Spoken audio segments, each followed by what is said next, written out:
होगा और भी आसान, क्योंकि कैरियर आ चुका है जयपुर राजस्थान में ऑफलाइन सेंटर के साथ। तो हो जाओ सिलेक्शन के लिए तैयार, अपने सिलेक्शन को पक्का करें और जयपुर ब्रांच पर बढ़ें फेस टू फेस। तो मैं अभिषेक सुमन विवेक सर के साथ जीएस का ध्यान रखने के लिए आपके शहर जयपुर में आ रहा हूँ। मैं विवेक यादव आ रहा हूँ आपके शहर जयपुर में आप लोगों को ज्योग्राफी पढ़ाने के लिए। तो दोस्तों ये एक बहुत ही प्यारा मौका है आप सभी लोगों के लिए राकेश यादव सर से मिलने का और करियर की पूरी टीम से मिलने का। अपने 20 वर्षों के अनुभव के साथ वो लाखों बच्चों को सिलेक्शन दिलाने के बाद अब हम आ रहे हैं। तो अब आप जयपुर सेंटर पर आकर के फेस टू फेस पढ़ सकते हैं। मेरे बच्चों, हमारा पहला ऑफलाइन बैच जयपुर में 17 दिसंबर से स्टार्ट हो रहा है। जो स्क्रीन पर आपको एड्रेस दिखाई दे रहा है, फोन नंबर दिखाई दे रहा है, इस फोन नंबर पर आप इंक्वायरी भी कर सकते हैं।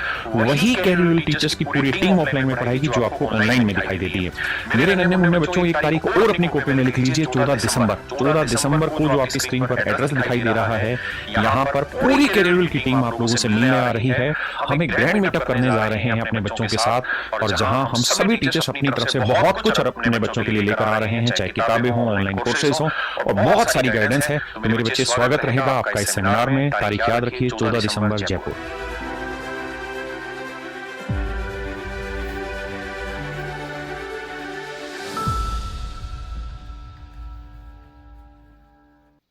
हेलो साथियों, कैसे हैं आप सभी।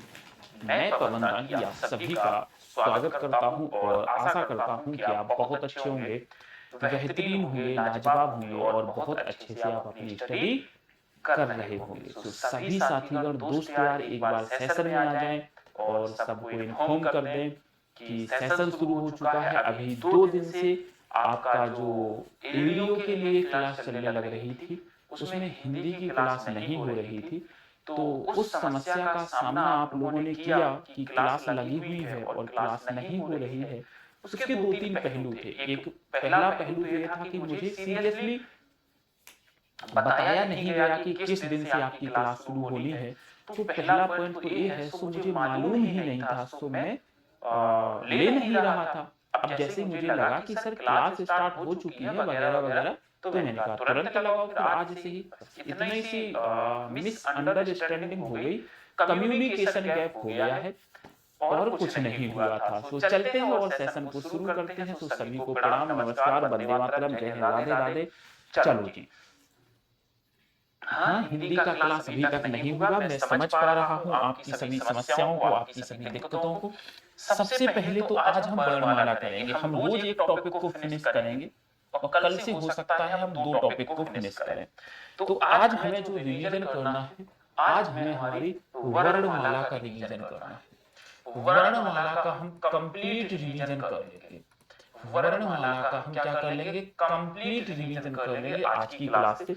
बस थोड़ा सा आप चीजों को समझने का प्रयास करना। जो चीजें समझ ना आए आप हमसे कहना, मैं ट्रिक लिखाऊंगा, हर एक चीज कराऊंगा मैं आपको, हर एक चीज कराऊंगा, हर एक ट्रिक लिखाऊंगा मैं आपको। बस परेशान मत हो आप, बिल्कुल भी, जरा सा भी, बिल्कुल भी परेशान ना हो। ठीक है जी, चलते हैं सीधा हम लोग क्वेश्चन पे मूव करते हैं और क्वेश्चन पे आते हैं। क्वेश्चन के माध्यम से चलेगी चीजें, प्रैक्टिस ताबड़तोड़ तरीके से करेंगे।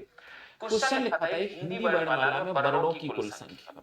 हिंदी वर्णमाला में वर्णों की कुल संख्या कितनी है? वर्णों की कुल संख्या बताना है, जल्दी करो आप।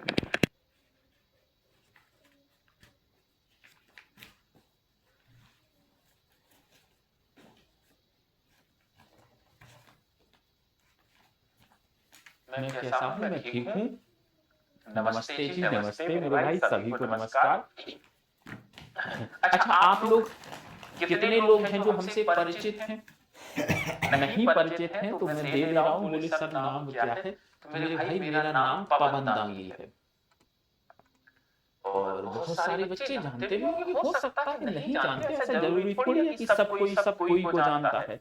नहीं जानते हैं कई बार किसी को, ये तो कोई बात नहीं होती है ना। तो हमसे प्रश्न पूछा जाएगा वर्णों की कुल संख्या कितनी है। मगर आजकल एक 2024 में ध्यान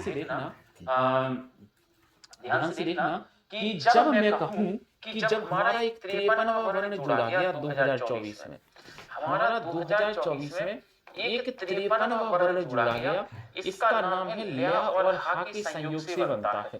तो एक हम बेसिकली वर्णों की संख्या 53 भी मान सकते हैं। कितनी मान सकते हैं? 53। 2024 में एक 53वां वर्ण जुड़ा गया, लिख लेना। कब जोड़ा गया? 2024 में एक 53वां वर्ण जोड़ा गया, जिसको यह कहते हैं ला और हा का मिक्स रूप है ये, ऐसा माना जाता है। सेकंड क्वेश्चन चलते हैं, कौन सी ध्वनि अंतस्थ नहीं है? कौन सी ध्वनि अंतस्थ नहीं है? कौन सी ध्वनि? मैं लास्ट में आपको एक खुशखबरी भी दे दूंगा, और अगर आप लोग पहले से जुड़े हैं तो यकीनन आपको पता होगा सारी चीजें। इनमें से कौन सी ध्वनि अंतस्थ नहीं है? दिए गए विकल्पों में से कौन सी ध्वनि है जो अंतस्थ नहीं मानी जाती है? अगर हम देखें अंतस्थ नहीं है मेरे भाई, तो ध्यान से देखना, अंतस्थ ध्वनियों की संख्या कितनी होती है? 4 होती है। कौन कौन सी होती है? या, रा, ला, वा, 4 होती है। कौन सी नहीं है? तो वा नहीं है। 4 होती है हमारी। कौन कौन सी? या, रा, ला, वा, या, रा, ला, वा, ये मानी जाती है, ठीक है, वा नहीं है। थर्ड पे आते हैं, ऊष्व वर्ण कौन सा है? दिए गए विकल्पों में से ऊष्व वर्ण बताना है मेरे भाई, कौन सा है? जल्दी से बताते चलो, ऊष्व वर्ण कौन सा है? दिए गए विकल्पों में से ऊष्व वर्ण कौन सा माना जाता है? दिए गए विकल्पों में से ऊष्व वर्ण कौन सा माना जाता है? क्या खा सकते आप? बोलो जी, ऊष्व वर्ण कौन सा है? इसीलिए तो आनंद भाई मैं बता रहा ना, वहां पे जहां मैं पहले था ना, आपने कहा आप पहले वहां पढ़ाते थे, वहां हमारे ऊपर बहुत बाउंडेशन थी। पता क्या बाउंडेशन थी? मैं आज आपको स्पष्ट बता देता हूँ, सुन लो, जब आप मुझे वहां से जानते हो तो वहां से क्या था कि जैसे मैं हिंदी स्पेशल बैच लाया था ना एक बार, तो उनका कहना था कि बच्चा हिंदी का बैच खरीद लेता है, फिर वो बिहार का कोई बैच नहीं लेता, वो हिंदी की वजह से हमारे चैनल पे आता है, उसको कोशिश करो कि आप पूरा बेचो। मैंने कहा ये क्या बात हुई? ये तो अच्छा है ना कि बच्चे को कम से कम हिंदी पढ़नी हो, उसे बाकी सब्जेक्ट आपके यहाँ नहीं समझ आ रहे तो वो क्यों पढ़ेगा? तो बोले इससे क्या है, आप पूरा उसको कहो कि पूरा बैच लो, तो उन लोगों ने लगा हिंदी स्पेशल बैच लाना बंद कर दिया। जबकि ऐसा नहीं है, उस हिंदी स्पेशल बैच में मुझे पैसे मिलते थे, कुछ भी नहीं, केवल ट्रस्ट के लिए कि बच्चों को पूरा पैसा ना देना पड़े। अब यहाँ पर मैं आया, हिंदी स्पेशल बैच लाया, उनका सीधा कहना है कि अगर बच्चा केवल हिंदी पढ़ना चाहता है आपसे, तो केवल हिंदी के लिए वो पैसे दे, बाकी सब्जेक्ट को क्यों दे? अरे तो अच्छी सोच है। फिर अभी आया है ना रिसेंटली, इसीलिए तो उस व्यंजनों की संख्या 4 होती है। उस व्यंजनों की संख्या क्या होती है? 4। आपको यही सीखना है, वो 4 उस व्यंजन कौन कौन से हैं? 4 उस व्यंजन कौन कौन से माने जाते हैं? उस व्यंजनों की संख्या 4 होती है। अगला प्रश्न, री को वर्णमाला में कहां पर स्थान दिया गया है? री को वर्णमाला में कहां पर स्थान दिया गया है? बोलिएगा, री को वर्णमाला में कहां पर स्थान दिया गया है? री को वर्णमाला में कहां पर स्थान दिया गया है? इसका थोड़ी तो कम से कम दे दीजिए प्लीज। देखो उज्जवल, अभी इतना समय नहीं है ना, हम लोग एक चैप्टर रोज रिवीजन कर रहे हैं, अगर थ्योरी करेंगे तो हो ही नहीं पाएंगी ना मेरे भाई चीजें।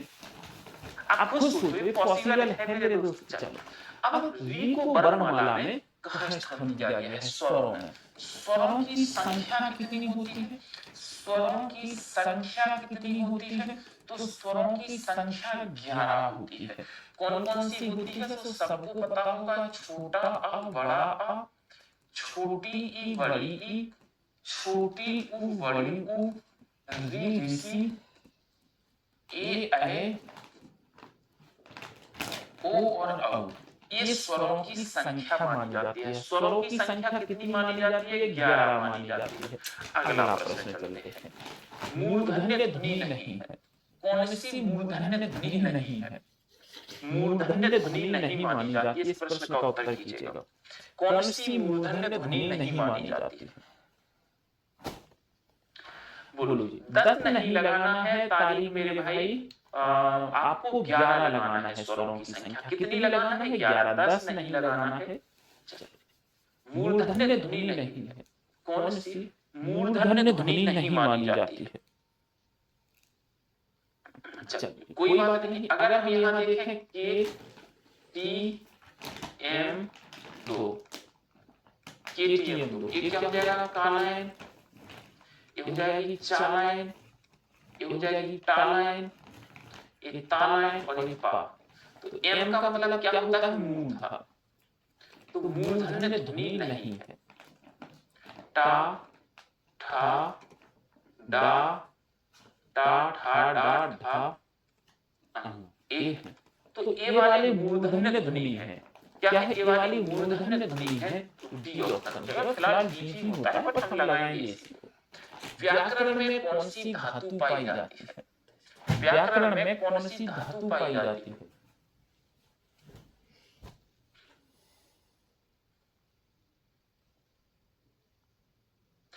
व्याकरण में कौन सी धातु पाई जाती है?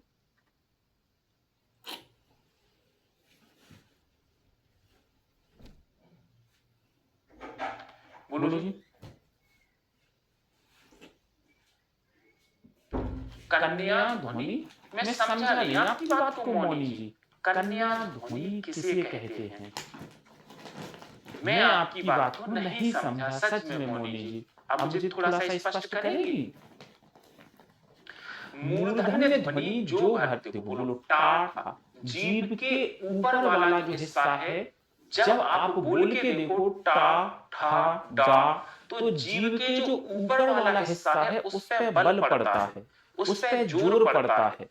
और ऐसे बल जिनको बोलने में जीभ के ऊपर वाले हिस्से पे जोर पड़ता है, उन्हें मूर्धन्य ध्वनि कहा जाता है। सर व्याकरण में कौन सी धातु पाई जाती है? क्री धातु पाई जाती है। कौन सा कथन सही नहीं है? कौन सा कथन सही नहीं माना जाता है? कौन सा कथन सही नहीं माना जाता है? इस प्रश्न का उत्तर कीजिएगा। दिए गए विकल्पों में से कौन सा कथन सही नहीं है?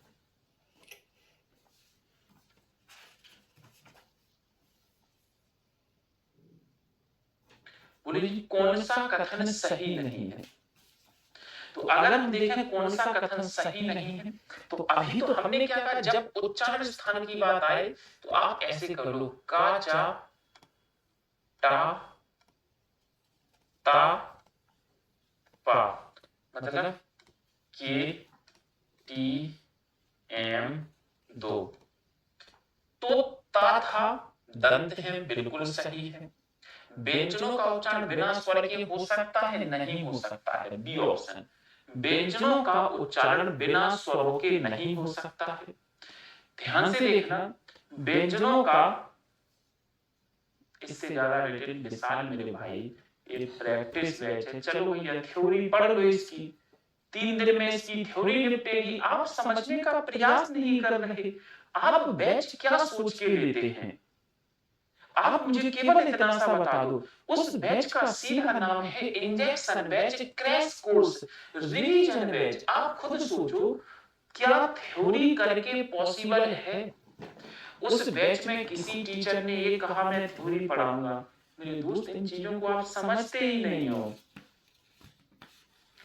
आप फिर मुझे सारे दोष देने लग जाते हो कि सर इससे ज्यादा यूट्यूब पे।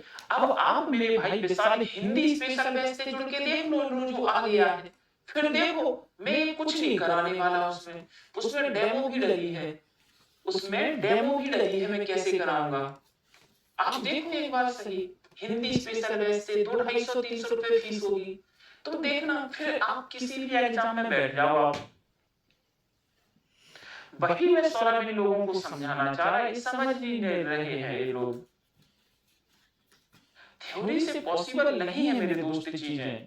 और उस बैच को आपने किस पर्पस से खरीदा था? अगर इस पर्पस से खरीदा था कि थ्योरी पढ़ाई जाएगी, तो मेरे भाई फिर आपने बिना जानकारी के लिया है उस बैच को मेरे दोस्त, सच बता रहा हूं।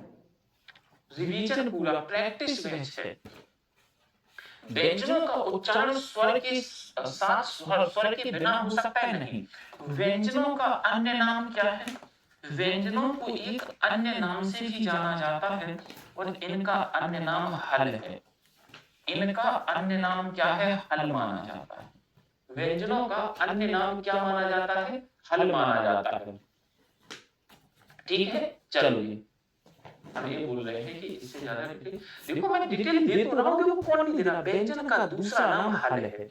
ये सा सा साहा उस व्यंजन है, सा सा साहा उस व्यंजन है।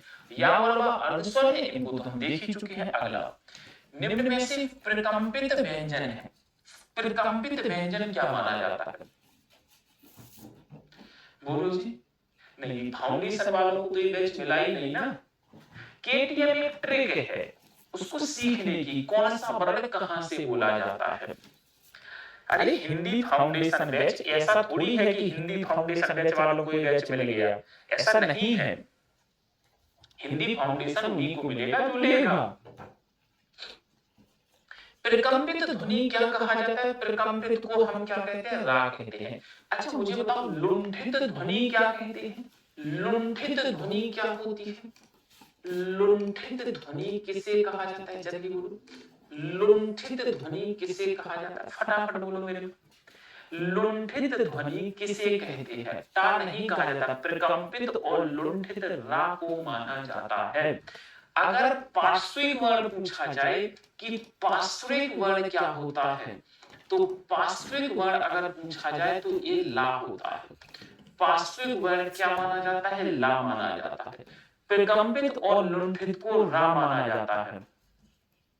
ठीक है, आगे चलते हैं। अगला प्रश्न देखते हैं। अगला, दंतोष्ठ जो है इनसे उच्चारित होने वाले व्यंजन कौन से हैं?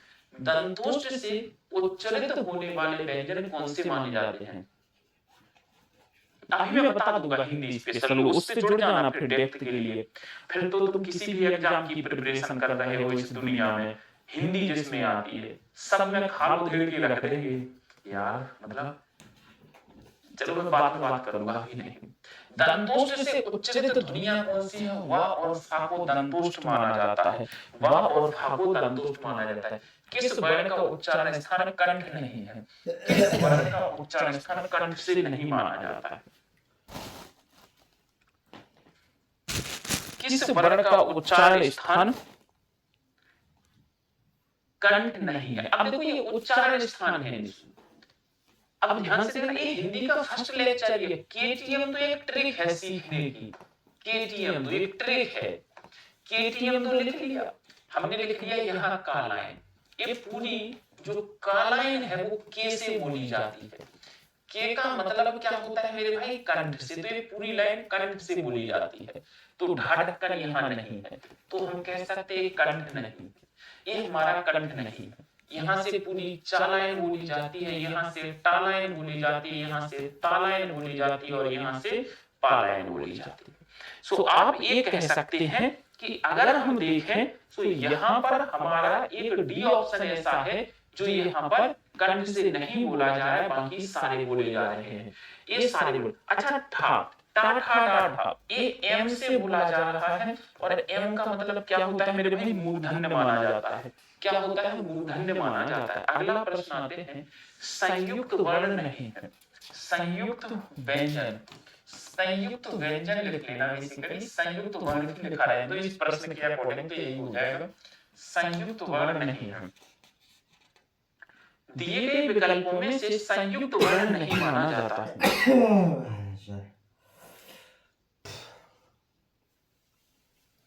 दिए गए विकल्पों में से कौन सा संयुक्त वर्ण नहीं है?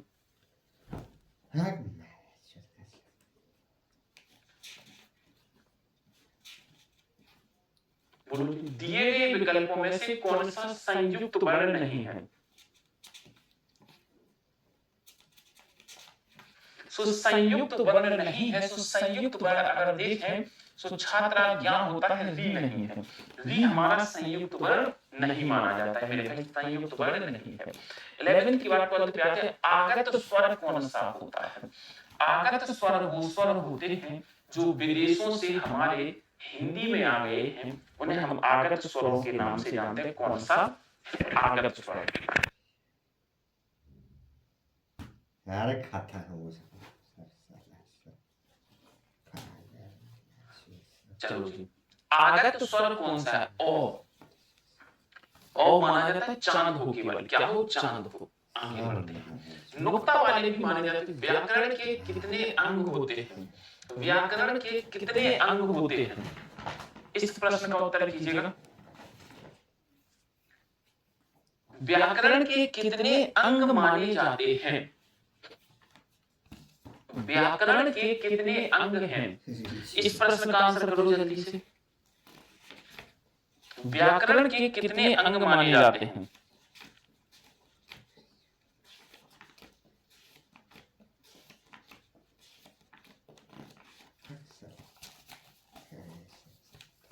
व्याकरण के कितने नहीं, व्याकरण के 3 अंग माने जाते हैं। 3 अंग कौन कौन से लिख देता हूं।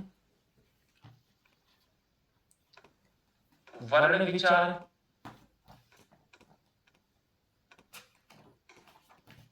वर्ण विचार,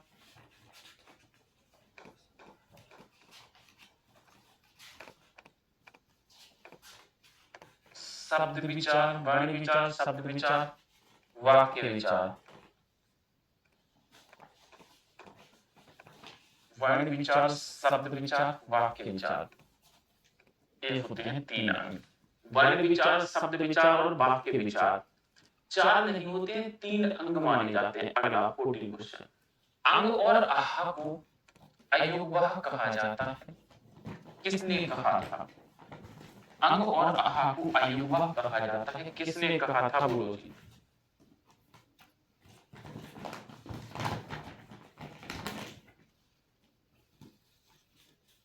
मौनी जी कह रहे हैं संयुक्त वर्ण किसे कहते हैं, बताओ क्या बोले?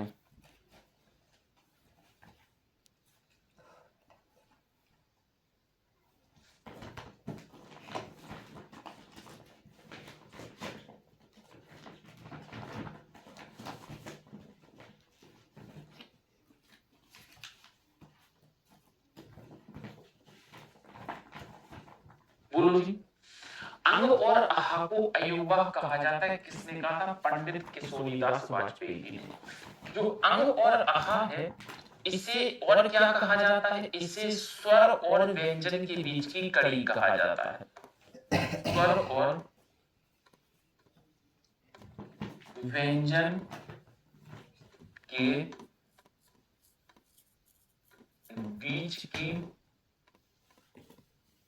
कहीं आ गए थे कड़ी कहा जाता है। स्वर और व्यंजन के बीच की कड़ी कहा जाता है। ठीक है, अगला चलते हैं 15 पे आते हैं। का और ए, इसके नीचे हलंत लगी है, का के नीचे से निर्मित रूप कौन सा है? का और ए मिलकर के क्या बनाते हैं? का और ए मिलकर के क्या बनाते हैं? बोलो जी, का और ए मिलकर कौन सा बनाते हैं?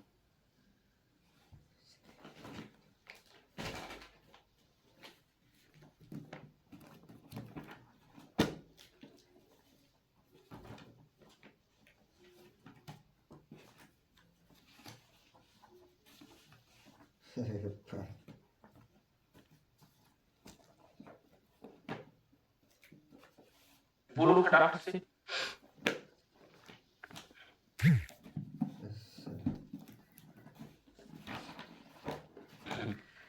का और ए से निर्मित रूप का और ए मिलकर के क्या बनाते हैं? के बनाते हैं। बी ऑप्शन बिल्कुल सही है। 16 पे आते हैं मेरे भाई।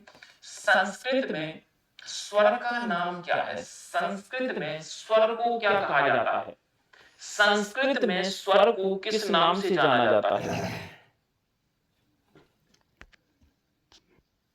संस्कृत में स्वर को किस नाम से जाना जाता है? संस्कृत में स्वर को किस नाम से जाना जाता है? तो संस्कृत में स्वर को अच कहा जाता है और व्यंजन को हल कहा जाता है। अगला प्रश्न, निम्न में से कौन सा सत्य कथन है? सही कथन की बात करनी है, कौन सा सत्य कथन माना जाता है? दिए गए विकल्पों में से कौन सा सत्य कथन माना जाता है? दिए गए विकल्पों में से कौन सा सत्य कथन माना जाता है?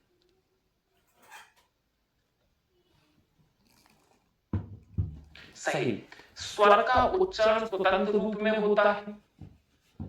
स्वर का उच्चारण स्वतंत्र रूप में होता है, बिल्कुल सही। व्यंजन हमेशा स्वतंत्र रूप में उच्चारित होते हैं। ना जी ना, ना जी ना, ये गलत है। व्यंजन स्वतंत्र अनुस्वार तथा क्यों नहीं होते हैं? व्यंजन ना, स्वर का उच्चारण स्वतंत्र रूप में होता है। बोलो क्लियर है? क्लास पीपीटी किसका भी टाइम पर अपलोड नहीं हो रहा, मेरा हो जाएगा, प्रॉमिस है कि मेरा हो जाएगा, वादा है।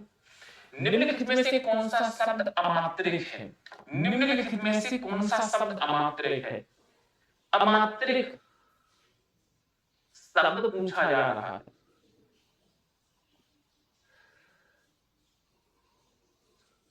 कोई बात नहीं, हमने एक सुना होगा वर्णमाला पढ़ते टाइम, एक होता है हमारा अमात्रिक स्वर। क्या होता है मेरे भाई? एक होता है हमारा अमात्रिक स्वर। अमात्रिक स्वर क्या होता है? छोटा आ, जिसकी कोई मात्रा नहीं होती है, तो ये है छोटा आ, इसमें कोई भी मात्रा नहीं है। 19 पे आते हैं। अनुपान का संबंध एक तो छोड़ देना, कौन सा सही है? दिए गए विकल्पों में से कौन सा सही माना जाता है? कौन सा सही माना जाता है? दिए गए विकल्पों में से कौन सा सही माना जाता है? अगर हम देखें अल्प प्राण में वायु, मुख से वायु की कम मात्रा निकलती है, बिल्कुल सही है। महाप्राण में कम नहीं निकलती है।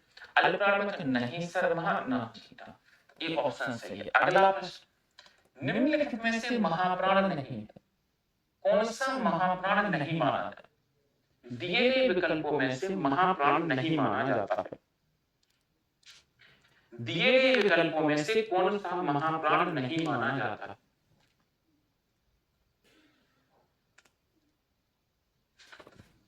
दिए गए विकल्पों में से कौन सा महाप्राण नहीं है?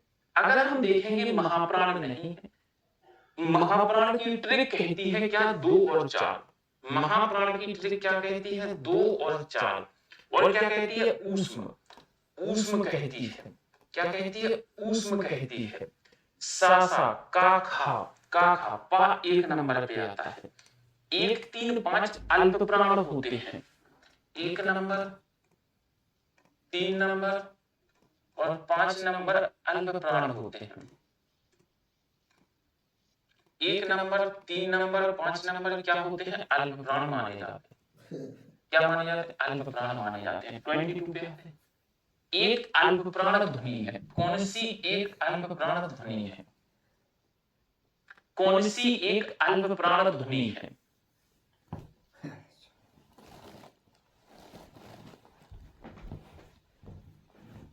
बैंक खाली हो जाएगा।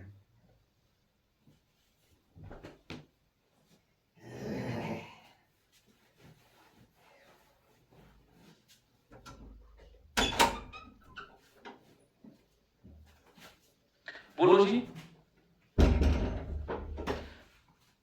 निम्न में से कौन एक अल्प प्राण ध्वनि है?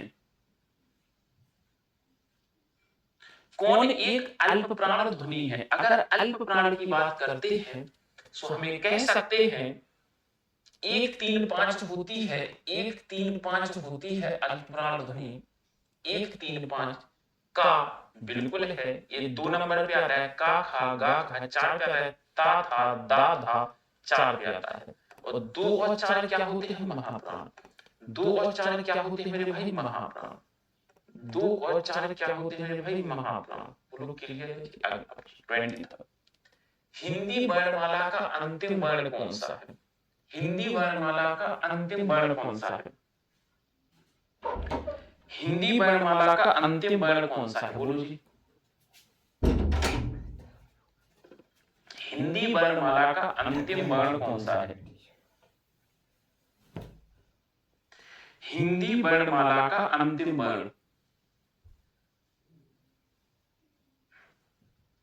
हिंदी वर्णमाला का अंतिम वर्ण कौन सा है? तो हिंदी वर्णमाला में छात्रा ज्ञा, ज्ञा हो सकता है या स्रा हो सकता है। 24 प्रयत्न के आधार पर रा किस प्रकार की ध्वनि है? किस कोटि में आता है? रा किस कोटि में आता है? रा किस कोटि में रखा जाता है?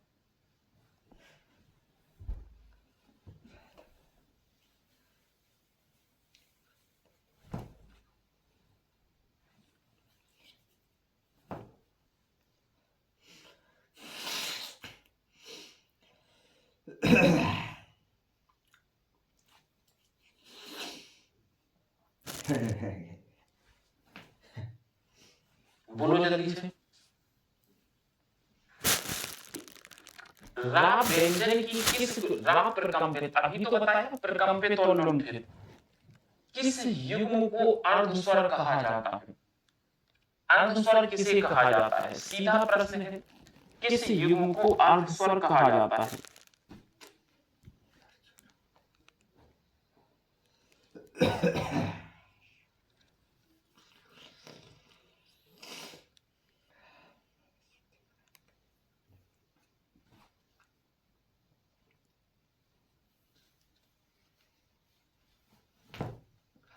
बोलो जी। किसे ना ना ना ना अर्धस्वर या और वा, अभी बताया था या और वा को कहा जाता है, या और वा को। निम्न में से असत्य कौन सा है? असत्य कथन बताना है कौन सा है? दिए गए विकल्पों में से असत्य कथन।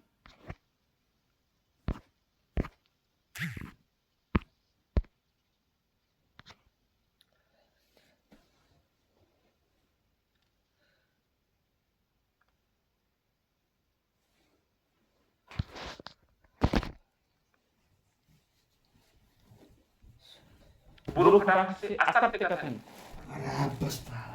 ता ओष्ठ है, देख लेते हैं। के टी एम, तो इसमें का लाइन, इसमें चा लाइन, टा लाइन, ता लाइन, पा लाइन। ता तलवार डी है, यही असत्य है। ता तलवार ओष्ठ नहीं है, ये दंत से बोला जाता है। किससे बोला जाता है? दंत से। ये ओष्ठ नहीं है, किससे बोला जाता है? दंत से बोला जाता है। ठीक है, तो यहां पर ए ऑप्शन ही है। पार्श्विक वर्ण कौन सा है? पार्श्विक वर्ण कौन सा है? बोलो जी। दिए गए विकल्पों में से पार्श्विक वर्ण कौन सा है?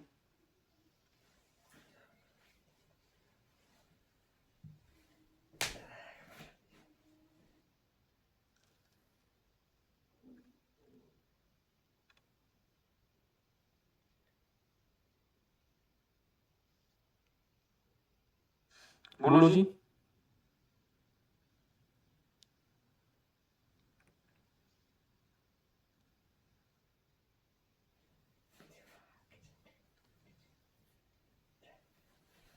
खत्म हो जाओगे बेटी जी।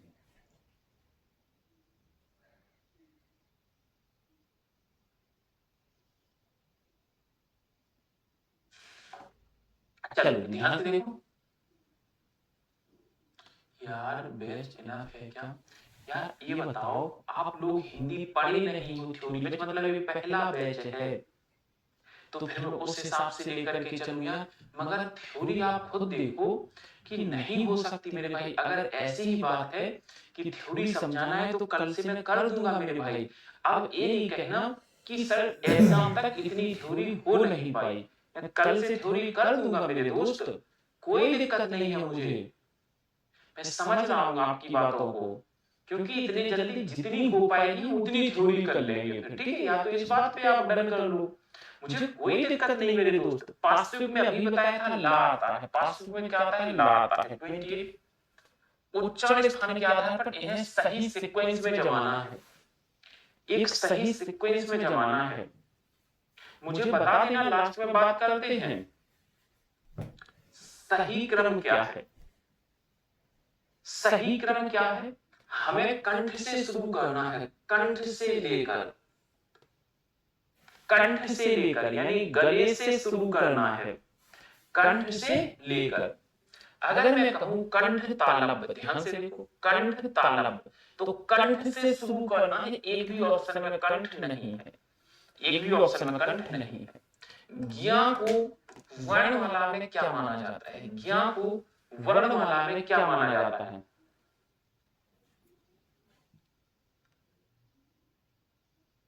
ज्ञा को वर्णमाला में क्या माना जाता है?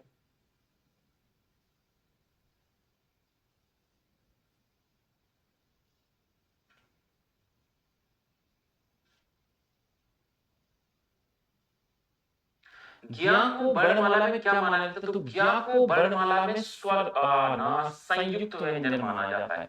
छ त्रा ज्ञा स्रा 30। कौन सा कथन सही नहीं है? कौन सा स्टेटमेंट है जो सही नहीं है? ठीक है, कौन सा कथन सही नहीं है?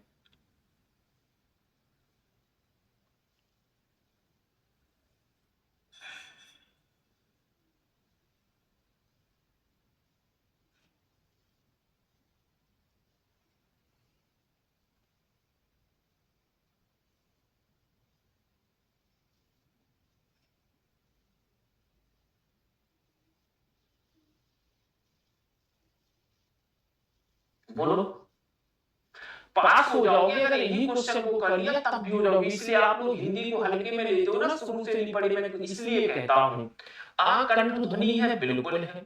आ दीर्घ स्वर है, बिल्कुल है। ई मूल स्वर है, बिल्कुल है। ई संयुक्त स्वर है, नहीं है। संयुक्त स्वर 4 होते हैं। वो संयुक्त व्यंजन थे। यहां पर मैं बात कर रहा हूं संयुक्त स्वर। संयुक्त स्वरों की संख्या 4 होती है। इसलिए मैं आप लोगों से कहता हूं पहले से पढ़ लिया करो, मगर आप लोग सुनते कहां हो? ए ऐ ओ औ, ये 4 होते हैं हमारे संयुक्त स्वर। क्या होते हैं? संयुक्त स्वर होते हैं ये 4। अगला प्रश्न, चलो सूची वर्ण को सूची सेकंड से मैच करो। मैच करो जी।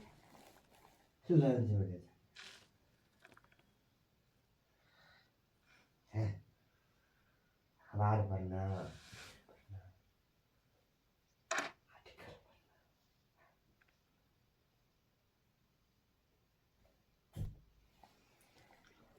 बोलो जल्दी से।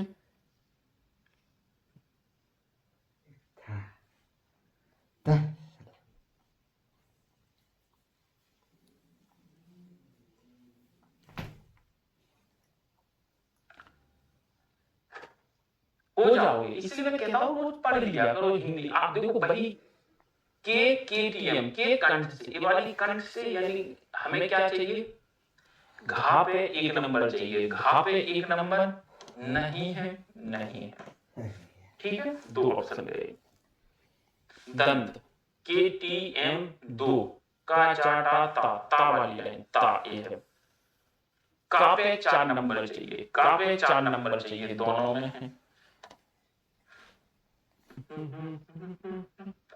मुदक केटीएम, का चाटा टा टमाटर। खा पे 3 चाहिए। खा पे 3 चाहिए, 1 3। बी ऑप्शन सही, बी ऑप्शन सही है। सी नहीं होगा, बी है सही, बी सही है। छा का निर्माण किन 2 वर्णों के संयोग से होता है? छा का निर्माण किन 2 वर्णों के संयोग से होता है?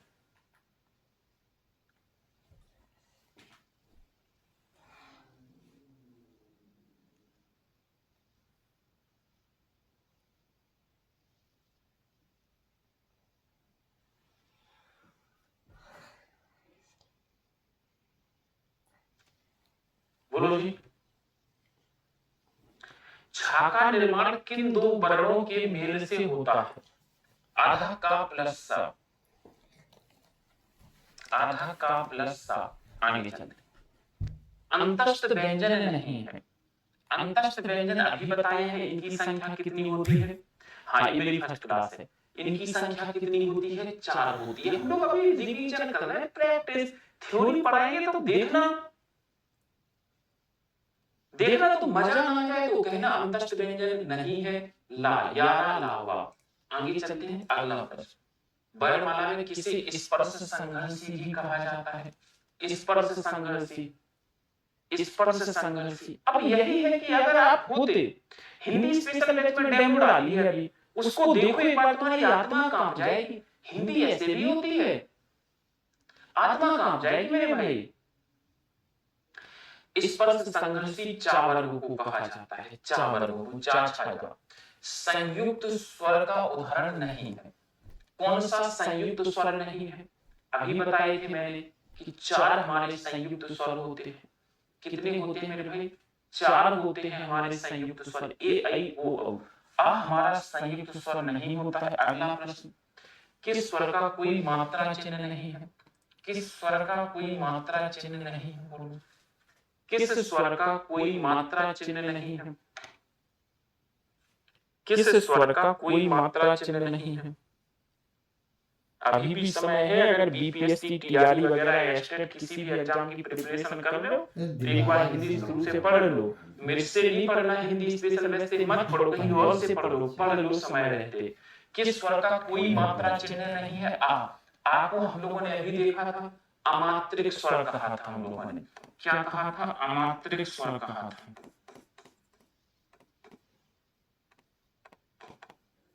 अमात्रिक स्वर कहा था। अगला प्रश्न 37, निम्न में से कौन सघोष वर्ण नहीं है?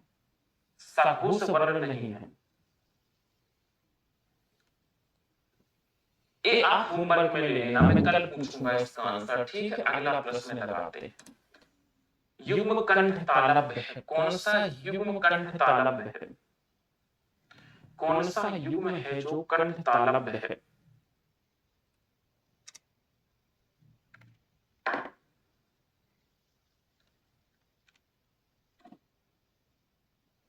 कौन सा युग्म कंठ तालव्य है? तो कंठ देखो, आ और ई मिलकर के क्या बनाते हैं? ए। आ कहां से बोला जाता है? कंठ से। ई कहां से बोला जाता है? तालु से। तो ए आई बोला जाता है कंठ तालव्य से। A option. अगला है, औ का उच्चारण क्या है? औ का उच्चारण स्थान क्या है? तो आ बोला जाता है कंठ से, ऊ बोली जाती है ओष्ठ से, ऊ बोला जाता है कंठोष्ठ से। नहीं है। 40 क्वेश्चन। बस बना नहीं। भाषा की लघुत्तम इकाई कौन थी? के बाद तुम बोलते रहता है। भाषा की लघुत्तम इकाई, कोई बात नहीं, वो तो यूट्यूब पे पढ़ाया था। हाँ, आप देखना, हिंदी स्पेशल बैच में सबकी धज्जियां उड़ा दूंगा मैं। कहां से बचेगी हिंदी जीवन में, कहीं बाहर हो जाए फिर देखना। मैं भी आपको एक टेलीग्राम दे दूंगा, उस पर लिख देना। आपको कोई दिक्कत होती है ना, दिन रात किसी क्वेश्चन में फंसते हो ना, तो नहीं, ध्वनि नहीं होगी। ये प्रश्न 4 तरह के आता है। भाषा की सबसे छोटी इकाई वर्ण होती है। अगर प्रश्न होता मौखिक रूप से भाषा की सबसे छोटी इकाई, मौखिक रूप से भाषा की सबसे छोटी इकाई, सबसे छोटी इकाई मौखिक रूप से आएगा तो मेरे भैया आपको ध्वनि लगाना है। अगर मौखिक रूप से आएगा तब, मौखिक रूप से नहीं आएगा ना तारे भैया, तब आप वर्ण लगाएंगे, ठीक है? सो यही है। अगला प्रश्न एक और लास्ट, हिंदी शब्दकोश का अंतिम वर्ण। देखो वर्णमाला नहीं है, ये शब्दकोश है। शब्दकोश का अंतिम वर्ण हा होता है। शब्दकोश का अंतिम वर्ण क्या होता है मेरे भाई? हा होता है। मैं आपको टेलीग्राम भी दे रहा हूँ, सारी चीजें दे रहा हूँ, ठीक है? पहले तो ये देख लो Hindi special batch. In future आपका कोई दोस्त यार, सखी, साथी, सगे संबंधी कोई है तो ये Hindi special batch career will के एप्लीकेशन पे मिल जाएगा। 23 दिसंबर को इसमें मेरी पहली क्लास होगी। डेमो डली हुई है, आप जा करके एक बार डेमो देख लो कैसा पढ़ाया है, क्या है, बाकी आप छूट जाना। इसमें मैं कंप्लीट हिंदी पढ़ाऊंगा, पूरी हिंदी, यानी कि जो आपके वनडे एग्जाम में आती है कंप्लीट हिंदी पढ़ाऊंगा। मेरे भाई मैं फिर कहूंगा डेमो डली हुई है, जाकर के बढ़िया से डेमो क्लास देख लो, फिर आप तसल्ली करो। आपको नहीं लेना, आपका कोई दोस्त यार है जिसको अभी बीपीएससी, टीआरई वगैरह के पेपर देने हैं, आपके किसी भाई बहन को डीएलएड का पेपर देना हो, बीएड के पेपर देने हो, सर अभी बिहार दरोगा का पेपर होगा, नई पुलिस की वैकेंसी आएगी कांस्टेबल की, सर अभी एस्टेट के एग्जाम आने वाले टाइम में होंगे, सर बीपीएससी, टीआरई हो गया, एडीओ हो गया, बीपीएस, मतलब कोई भी ऐसा एग्जाम जिसमें हिंदी आनी है उन सभी के लिए यह बैच बहुत आवश्यक साबित होगा। सो आप इस बैच से जुड़ जाइएगा। ओके, सबको जरूर बता देना कि भाई साहब इस तरीके की चीजें आई हुई है। ओके, क्लियर है जी? तो इससे जुड़ जाना। Hindi special batch career bill के ऐप पे जाओगे तो मिल जाएगा। ये हमारा टेलीग्राम है, हिंदी में पवन सर। आप टेलीग्राम ज्वाइन करेंगे, आप हमसे डायरेक्ट जुड़ जाएंगे, यहाँ से आप हमसे जुड़े रहेंगे तो इन्फॉर्मेशन मिलती रहेगी। आपको कोई डाउट है तो वो भी क्लियर होते रहेंगे। तो आज के सेशन को यही विराम देना चाहूंगा। धन्यवाद। Thank you so much. Bye bye. Take care. Best of luck. Thank you.